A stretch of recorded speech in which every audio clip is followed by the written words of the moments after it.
अस्सलाम वालेकुम student. Database के चैप्टर नंबर 3 के साथ मैं हूं मकबूल हुसैन। आज हम चैप्टर लेक्चर नंबर 15 डिस्कस कर रहे हैं। लेक्चर नंबर 15 में जो हम टॉपिक डिस्कस करेंगे उनमें सबसे पहला टॉपिक होगा डाटा मॉडलिंग, और उसके बाद next integration of data modelling, यानी इंटीग्रेशन डाटा मॉडलिंग के जो पार्ट्स हैं वो कौन कौन से। तो देखते हैं। सबसे पहले हम डाटा मॉडलिंग की डेफिनेशन, मॉडल क्या होता है। A representation of real world objects, events and their associated is called model. Model क्या चीज़ है, यानी एक ऐसी चीज़, एक ऐसा ऑब्जेक्ट्स या कोई इवेंट्स जो हकीकी दुनिया में, हकीकत में अगर उससे देखा जाए तो वो किस तरह नज़र आएगा, कैसा नज़र आएगा, उसका व्यू कैसा होगा, उसकी हरकत, उसके इवेंट्स, उसके काम कैसे होंगे हकीकी दुनिया में, रियल में, तो उसे हम मॉडल का नाम देते हैं। तो a model help the user to understand the complexity of the real world environment. Model जो होता है वो किसी भी कॉम्प्लिकेटेड जो सॉफ्टवेयर होता है, जो प्रोजेक्ट होता है, या किसी भी चीज़ को समझने के लिए काफ़ी ज़्यादा हेल्पफुल होता है। क्योंकि अगर हम किसी भी चीज़ का जो मॉडल है, स्ट्रक्चर जो है, वो हमारे सामने आ जाए तो हम उसको बड़ी आसानी के साथ समझ सकते हैं। लेकिन अगर वो मॉडल नहीं होगा, वैसी ही पैक हुई चीज़ हमारे सामने आ जाएगी, तो उसे हम उसकी जो कॉम्प्लिकेशन होती है वो हमारे लिए समझना काफ़ी ज़्यादा मुश्किल होता है। तो डाटा मॉडलिंग एक प्रोसेस होता है to identify the data objects and relationship between them, यानी दो चीज़ों का, दो ऑब्जेक्ट्स का आपस में क्या रिलेशनशिप होगा, एक एंटिटी का दूसरे एंटिटी के साथ क्या ताल्लुक होगा, ठीक है, तो उसको हम रिलेशनशिप यानी डाटा मॉडलिंग कहते हैं। तो इंटीग्रेशन ऑफ डाटा मॉडलिंग के जो पार्ट्स हैं वो कौन कौन से हैं। The objects use to represent data items in the data model are known and integrated data model, यानी data model integrated of data model जो है वो, यानी वो बताता है कि भी वो कौन कौन से ऑब्जेक्ट्स, वो ऐसे ऑब्जेक्ट्स जो हम इस्तेमाल करेंगे डाटा मॉडल के लिए, यानी ऐसी चीज़ें, ऐसे कंपोनेंट्स जो हम डाटा मॉडलिंग के लिए इस्तेमाल करते हैं, उसे हम इंटीग्रेटिव ऑफ डाटा मॉडल कहते हैं। तो integration of data model are as follow, वो डिफरेंट किस्म के हैं। तो वो कौन कौन से हैं। सबसे पहला जो है, जो मोस्ट इंपॉर्टेंट है, वो है एंटिटी, जिसे हम ऑब्जेक्ट्स भी कहते हैं। उसके बाद सेकंड है एट्रीब्यूट्स, और लास्ट जो है रिलेशनशिप। इनको हम तीनों को one by one definition, examples और डायग्राम की मदद से देखेंगे। तो सबसे पहले देखते हैं एंटिटी, ऑब्जेक्ट्स। एंटिटी क्या चीज़ है। Anything that is participate in this system is known as entity और ऑब्जेक्ट। कोई भी चीज़ जो डेटाबेस में पार्टिसिपेट करेगी उसे हम एंटिटी कहते हैं। मिसाल के तौर पर एक स्कूल है या एक क्लासरूम है। क्लासरूम के अंदर जो डिफरेंट चीज़ें होती हैं, जिसमें टीचर है, स्टूडेंट है, टीचर भी एक एंटिटी है, स्टूडेंट एक एंटिटी है।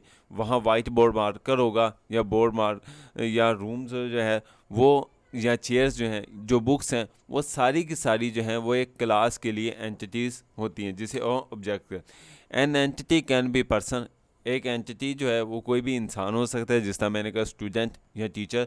इसके अलावा कोई प्लेस, यानी वो रूम भी हो सकता है।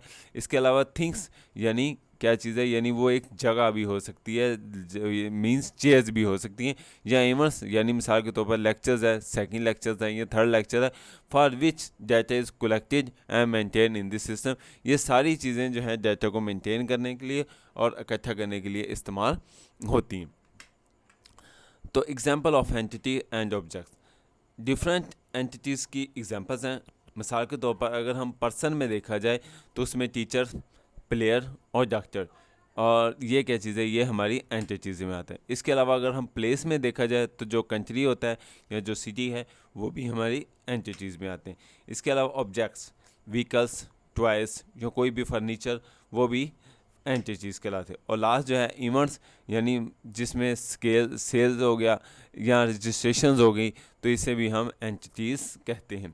उम्मीद है आपको एंटिटीज़ का कंसेप्ट क्लियर हो चुका होगा। तो हम इसकी सिंबल्स देखते हैं। एंटिटी का जो सिंबल्स है वो कौन सा है। An entity is represent by the rectangle in the data model.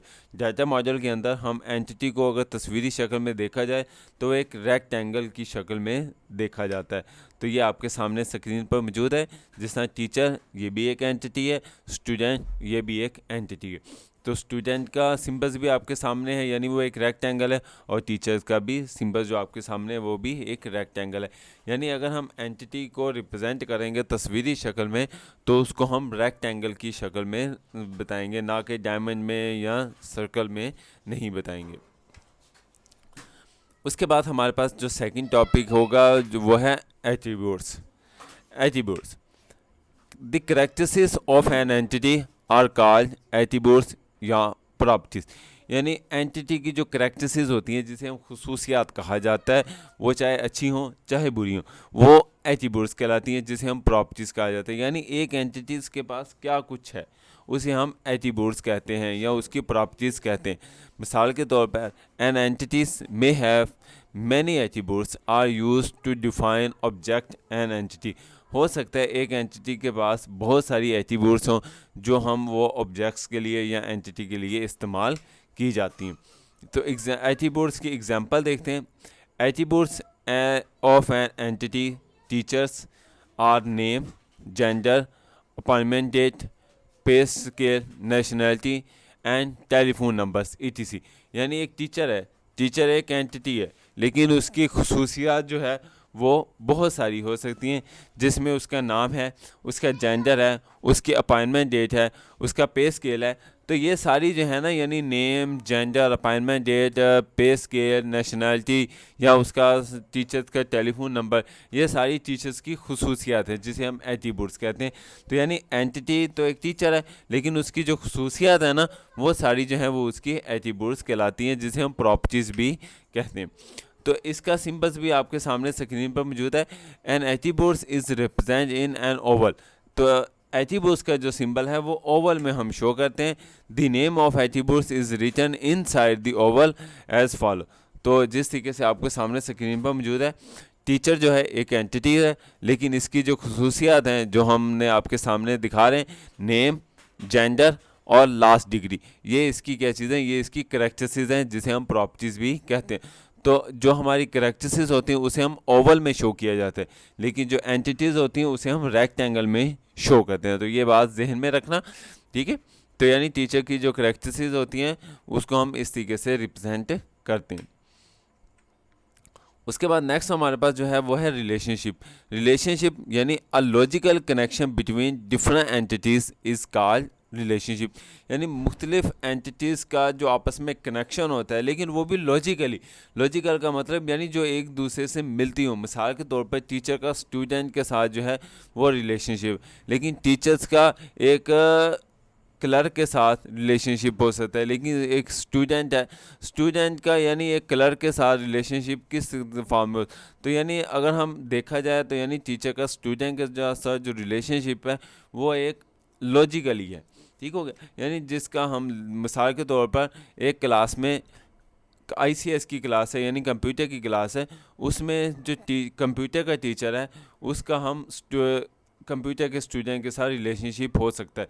लेकिन कंप्यूटर की क्लास में जो केमिस्ट्री है, केमिस्ट्री का अगर देखा जाए तो उसका रिलेशनशिप जो है वो हम स्टूडेंट के कंप्यूटर के स्टूडेंट के साथ नहीं हो सकता, क्योंकि वो लॉजिकली वो आपस में नहीं मैच हो रहा। तो relationship indicate how two entire are connected are related to each other. यानी हम ये देखा जाता है कि भी किस तरह वो एक दूसरे के साथ रिलेशनशिप हो सकता है, यानी उसको कैसे कनेक्ट किया जाता है। मिसाल के तौर पर जिस तरह मैंने एग्जांपल दी कि टीचर जो है स्टूडेंट के साथ उसका रिलेशनशिप हो सकता है, क्योंकि टीचर जो है वो स्टूडेंट को पढ़ाता है। तो the entire that participate in the relationship are called participant. यानी जो वहाँ पर पार्टिसिपेट करते हैं उसे हम पार्टिसिपेंट्स कहते हैं। तो इसके हम एग्जांपल देखते हैं।